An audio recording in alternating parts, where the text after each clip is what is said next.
Propaganda চালাচ্ছিল যে চিটাগাংকে তারা আলাদা করে নেবে। সংগ্রামী ভাই এবং বন্ধুগণ, ভারত সরকার বর্তমান যে মোদী সরকার বসে আছে তার কিন্তু সংসদে সে যখন নতুন করে চালু করে সেই সংসদে কিন্তু অখণ্ড ভারতের মানচিত্র বসিয়েছিল। তার হৃদয়ে এটি কথিত আছে যে বাংলাদেশের মতো দেশগুলোকে ভারত আগ্রাসন চালিয়ে দখল করে নেবে। তাদের বিভিন্ন সময়ে আচরণে আমরা দেখতে পেয়েছি সেটা। সংগ্রামী ভাই এবং বন্ধুগণ, আমরা বলতে চাই যতদিন বাংলাদেশের ছাত্র এবং জনগণ বেঁচে আছে, জুলাই গণঅভ্যুত্থানের স্পিরিট এবং বিপ্লবীরা যারা মাঝখানে ছিল তারা বেঁচে আছে, ততদিন পর্যন্ত বাংলাদেশে ভারতের আগ্রাসনবাদ উগ্র হিন্দুত্ববাদকে বাংলাদেশের মাটিতে প্রতিষ্ঠিত হতে দেব না।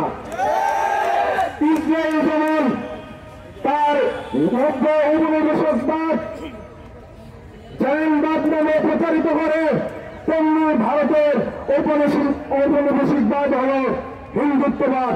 সংগ্রামী ভাই এবং বন্ধুগণ, আমি প্রশ্ন করতে চাই আমাদের বাংলাদেশের হিন্দু ভাই বোনদের কাছে, ভারতের থেকে যে পলিটিক্যাল বন্যা আগস্ট মাসে ধেয়ে এসেছিল বাংলাদেশের দক্ষিণ পূর্বাঞ্চলে, সেই দক্ষিণ পূর্বাঞ্চলের বন্যায় কি হিন্দুরা ভাসানো?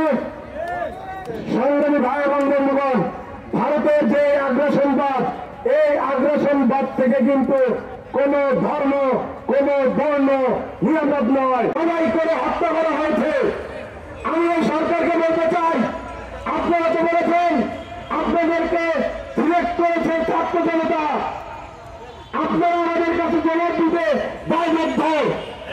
আমরা আপনাদের কাছে জবাব চাই, সেখানে কি কোনো পুলিশ ছিল না?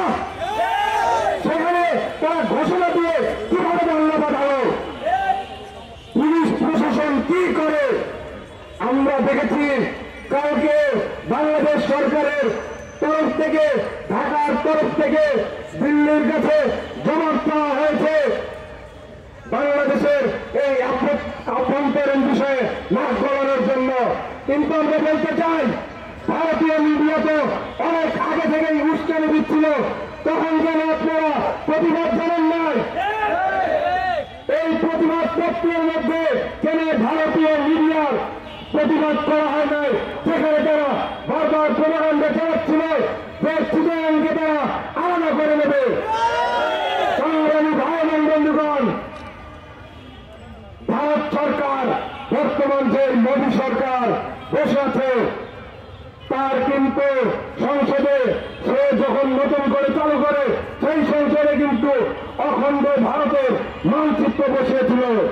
তার হৃদয়ে এটি কথিত আছে যে বাংলাদেশের মতো দেশগুলোকে ভারত আগ্রাসন চালিয়ে দখল করে নেবে।